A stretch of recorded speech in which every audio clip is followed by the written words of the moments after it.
Olá! E nesta edição do Câmara Notícias, vamos falar sobre os perigos da tecnologia. Dados pessoais registrados no celular podem trazer sérios prejuízos. Quanto menos informações, melhor para a sua segurança.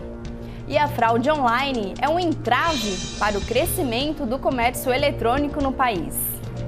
E ainda hoje, em pesquisa sobre percepções de desigualdade social, 30% dos brasileiros entrevistados acreditam que falta de esforço mantém o nível de pobreza. E de acordo com o IBGE, a expectativa de vida do brasileiro sobe para mais de 74 anos. E falando em vida, para evitar a perda de memória, a dica é investir em boa alimentação. Agora no Câmara Notícias.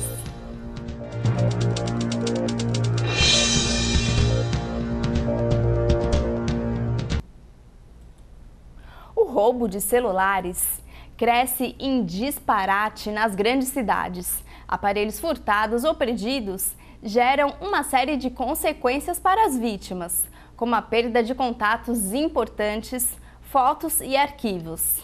Mas a pior de todas é quando os dados pessoais acabam indo para a internet por mãos erradas. Eles facilitam nossa vida e armazenam importantes informações, além de contribuir com a comunicação social nas redes, tanto no nível pessoal como profissional. Mas ao se transformar em um portal cada vez mais importante, se tornam ricos depósitos de informações. Só das pessoas mexendo nas minhas mensagens, nas minhas fotos, meus contatos, só isso. O medo era esse.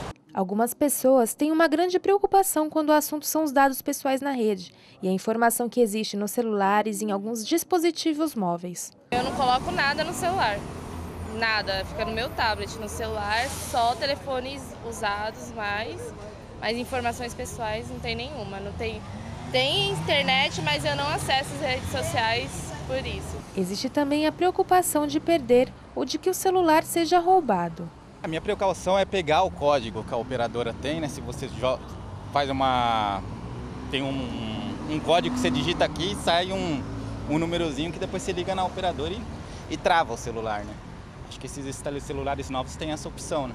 Guardar fotos, contatos e outros arquivos de navegação podem ser perigosos se por acidente outras pessoas receberem essas informações.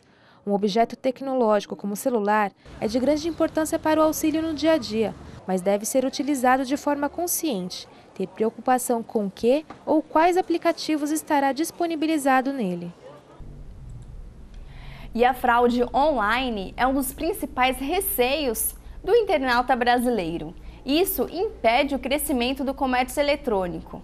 De acordo com pesquisa realizada pela Mintel, 30% dos entrevistados afirmam ter medo de comprar em possíveis sites falsos, bem como do uso indevido dos dados do seu cartão de crédito. A reportagem é de Jamília Oliveira. A compra pela internet é algo que já se tornou comum entre os consumidores.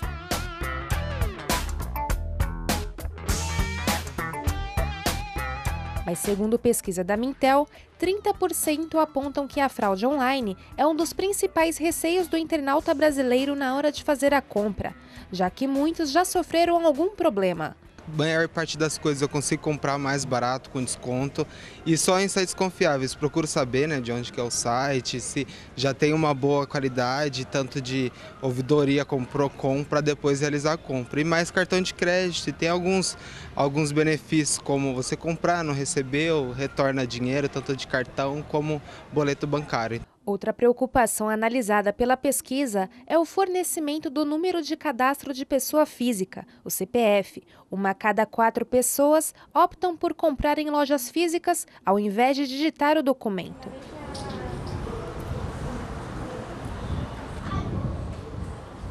Embora a fraude exista no ambiente online, ela já é altamente controlada e evitada por meio de inteligência estatística avançada e análises manuais precisas. Empresas especializadas em detecção e prevenção de compras ilegais conseguem impedir a ação, garantindo segurança tanto na loja quanto do comprador, que não abre mão da facilidade da compra pela internet. Já comprei roupas, só que roupas eu só vejo o anúncio pela internet e marco diretamente com o vendedor. Agora eletrônicos mesmo é direto barato de site. Já aconteceu de, pelo valor, você querer comprar, achar que está barato, mas até hoje estou aguardando. Já fiz processo no Procon, mas infelizmente não tinha CNPJ, a empresa, e ficou por essa mesmo, né? Mesmo assim, você continua comprando? Mesmo assim, eu continuo comprando, porque vale a pena. E agora, mudando de assunto, para você, quais são os principais motivos da desigualdade entre ricos e pobres? Será que as oportunidades são iguais para todos? Em pesquisa sobre percepções de desigualdade social, lançada recentemente pelo Centro Internacional Celso Furtado, 30% dos brasileiros entrevistados não concordam com a afirmação de que a pobreza reflete a falta de oportunidades. Para essa parcela dos entrevistados, os pobres são, de alguma maneira, responsáveis por sua sorte ou falta de sorte. Vamos saber mais. O brasileiro médio, no entanto, julga relevante o papel do governo nas reduções de desigualdades entre ricos e pobres. Essas conclusões aparecem na pesquisa realizada de 2012, que está detalhada no livro Percepções sobre Desigualdade e Pobreza: O que pensam os brasileiros da política social, lançado este mês pela editora Folha Digital e Centro Internacional Celso Furtado. Nos dados obtidos do levantamento, realizado a partir de 2.200 entrevistados em 12 estados do país, a amostragem nacional de 81,9% das pessoas com 16 anos ou mais concordavam que o salário de uma pessoa deve depender da qualidade do seu trabalho. Na pesquisa foram apresentados 5 afirmações aos entrevistados que deveriam informar que se concordavam ou não com algumas frases. Para 80%, o ganho salarial deve ser compatível também com o grau de responsabilidade da execução do trabalho. Cerca de 68% concordavam que o salário deve depender da qualificação do trabalhador e 65% julgam que a renda deve depender do grau de dificuldade envolvido. Apenas 52% afirmavam que a remuneração deve variar de acordo com as necessidades de cada família. O livro mostra ainda posições contraditórias. 63% dos brasileiros julgam que a educação e saúde devem ser bens públicos e universais. Porém, percentual semelhante desaprova a ideia de elevar impostos para se ampliar o acesso à saúde e educação gratuitas de qualidade. E a seguir, de acordo com o IBGE, a expectativa de vida do brasileiro sobe para mais de 74 anos. E falando em vida, para evitar a perda de memória, a dica é investir em boa alimentação.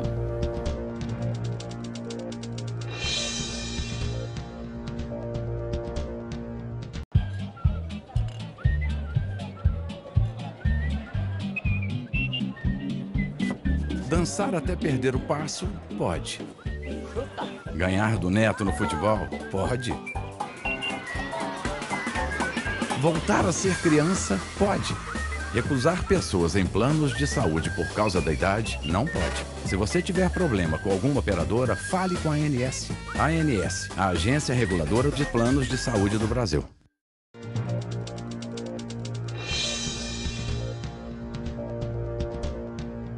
E números divulgados pelo Instituto Brasileiro de Geografia e Estatísticas, o IBGE, mostram que em 2012 a expectativa de vida dos brasileiros subiu para 74 anos e 6 meses.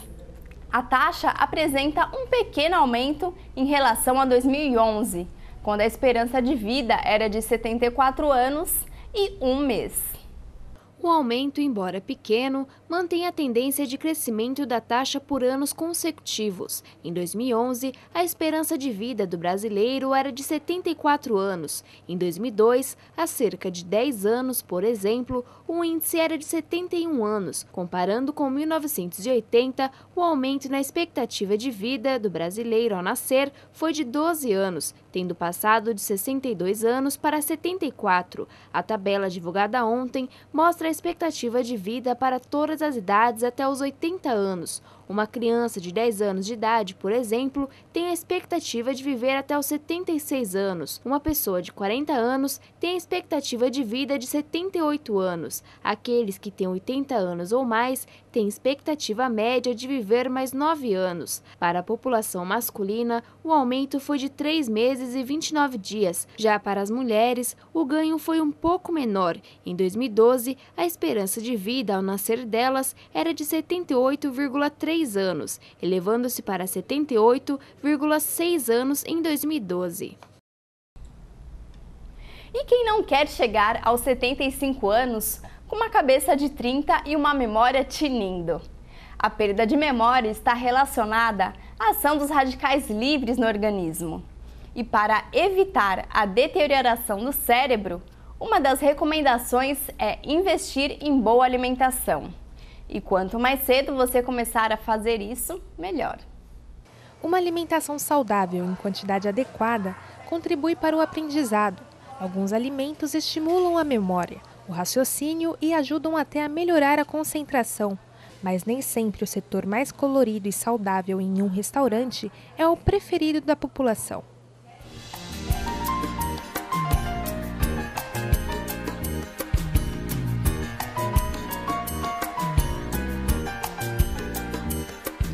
Assim como o nosso corpo precisa de combustível, nossa mente também necessita desse estímulo.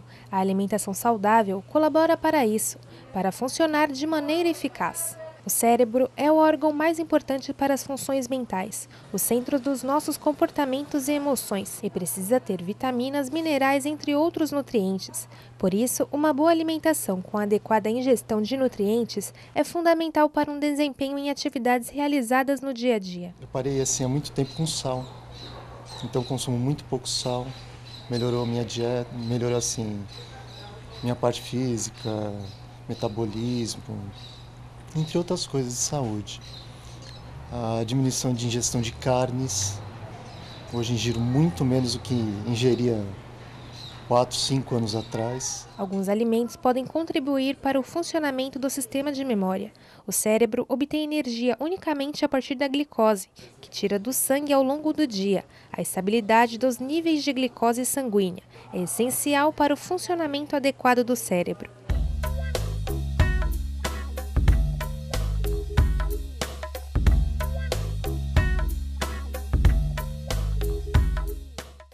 E no próximo bloco, tem a previsão do tempo para a Grande São Paulo.